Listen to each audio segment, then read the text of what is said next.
السلام علیکم ورحمۃ اللہ وبرکاتہ۔ امید کرتی ہوں آپ سب خیریت سے ہوں گے۔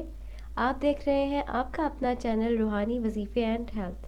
ناظرین، آج میں ان حضرات کے لیے لے کر حاضر ہوئی ہوں ویڈیو جو کہ شادی شدہ ہیں اور جن کو اس بارے میں معلومات نہیں ہے کہ کیا حاملہ عورت سے ہم بستری کرنا جائز ہے، اس سے کس وقت تک ہم بستری کرنا جائز ہے، اس سے کس مقام سے ہم بستری کرنا جائز ہے، کس وقت میں کس سچویشن میں ہم بستری کرنا جائز ہے۔ آج ہم اس بارے میں بات کریں گے کیونکہ ابھی بھی ہمارے معاشرے میں بہت سے ایسے لوگ ہیں جن کو اس بارے میں معلومات نہیں ہے، اور ہمارا اسلام نے ہمیں ایسی تمام معلومات دی ہیں جس کو ہم سمجھ کر ایک اچھی زندگی گزار سکتے ہیں۔ تو ناظرین، آج ہم اس بارے میں بات کریں گے۔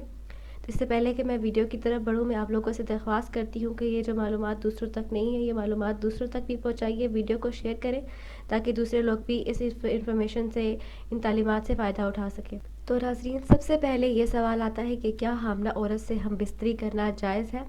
تو ناظرین، قرآن پاک میں واضح الفاظ میں کہا گیا ہے، اللہ تعالیٰ نے فرمایا ہے کہ عورت سے صرف حیض کی حالت میں اور پچھلے مقام سے ہم بستری کرنا جائز نہیں یا حرام قرار دیا ہے، لیکن اس کے علاوہ مرد جب چاہے جس وقت چاہے۔ سورۃ بقرہ کی آیت نمبر 223 میں اللہ تعالیٰ نے فرمایا ہے کہ عورت تمہاری کھیتیاں ہیں، تم جب چاہے جس وقت چاہے آؤ۔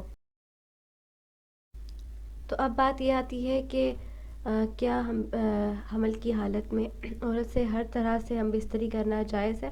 تو اس میں ہمیں یہ دیکھنا ہوگا کہ عورت کو دیکھنا ہوگا عورت کی کیا سچویشن ہے۔ اگر عورت کمزور ہے، عورت زیادہ نہیں برداشت کر سکتی، یا رحم کی حالت کمزور ہے، اگر رحم کی حالت کمزور ہے تو تب ہمیں ابتدائی جو دن ہوں گے، پریگنینسی کے ابتدائی جو حاملہ عورت ہوگی، اس کے جو ایام ہوں گے، اس پہ ہمیں تھوڑی احتیاط برتنی ہوگی، ہمیں بستری نہیں کرنی چاہیے۔ اگر عورت حاملہ ہے تو آپ نے شروع کے دنوں میں اگر اس کی رحم کی حالت ٹھیک نہیں ہے تو آپ نے بستری نہیں کرنی۔ بہرحال کسی بھی صورت میں ڈاکٹر سے مشورہ کرنا، لیڈی ڈاکٹر سے مشورہ کرنا ہے، اس کے بعد ہی آپ نے کوئی اسٹیپ لینا ہے، آپ نے کوئی قدم اٹھانا ہے۔ ڈاکٹر سے مشورہ کرنا بہت ضروری ہے کیونکہ وہ ڈاکٹر ہی آپ کو بتائے گی کہ اس ٹائم پریگنینسی کی کیا کنڈیشن ہے، حمل کی کیا حالت ہے، اسی حساب سے وہ آپ کو مشورہ دے گی، تو آپ کو وہی کرنا چاہیے۔ اس لیے ڈاکٹر سے مشورہ لینا بہت ضروری ہے۔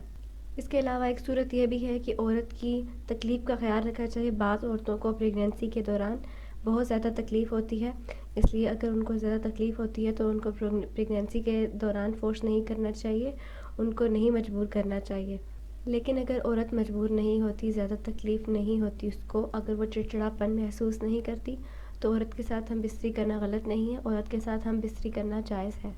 اسی طرح ڈاکٹرز کی جو اس بارے میں رائے ہے کہ جب تک عورت کا پیٹ باہر نہیں آ جاتا، اس کے صحت مند ہونے کی صورت میں آپ جس طرح چاہیں جب چاہیں ہم بستری کر سکتے ہیں، اور اگر پیٹ نظر آنا شروع ہو جائے تو اس صورت میں سیدھا یعنی کمر کے بل لٹا کر صحبت کرنے سے گریز کرنا چاہیے، لیکن کمر کے بل لٹا کر ہم بستری کرنے سے کوئی حرج نہیں ہے، اس طریقے سے آپ ہم بستری کر سکتے ہیں۔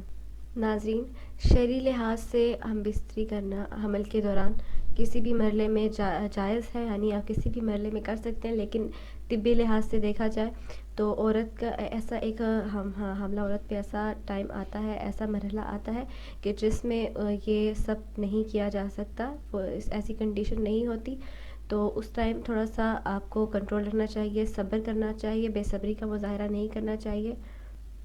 اسلام نے صرف 2 طرح سے جو ہم بستری ہے اس کو حرام قرار دیا ہے، صرف جو عورت کی پیچھے کے مقام سے ہم بستری کرنا اور ایک حیض کی حالت میں۔ ان 2 حالتوں میں آپ ہم بستری نہیں کر سکتے۔ اس کے علاوہ آپ حاملہ عورت کے ساتھ کسی بھی مرحلے میں کوئی روک نہیں ہے، لیکن آپ کو دیکھنا پڑے گا کہ اس عورت کی کیا حالت ہے، عورت کی کیا صحت مند ہے۔ ان باتوں کو مد نظر رکھتے ہوئے لیڈی ڈاکٹر سے مشورہ کرنے کے بعد آپ کو کوئی قدم اٹھانا چاہیے۔ تو ناظرین، امید کرتی ہوں آپ کو جو بھی میں نے معلومات دی ہیں اس کے بارے میں، اسلام کے نظریے سے، ڈاکٹر کے نظریے سے، طبی نظریے سے میں نے آپ کو جتنی بھی معلومات دی ہیں اس کی آئی ہوپ آپ کو سمجھ آ گئی ہوگی۔ پھر بھی اگر اس حوالے سے کوئی سوال ہے، آپ کو کچھ سمجھ نہیں آئی، تو آپ کمنٹ کر کے پوچھ سکتے ہیں، آپ کو آگاہ کر دیا جائے گا۔ ابھی تک کے لیے اتنا ہی، اگلی ویڈیو تک کے لیے اجازت چاہتی ہوں۔ اپنا بہت سارا خیال رکھیے گا۔ اللہ حافظ۔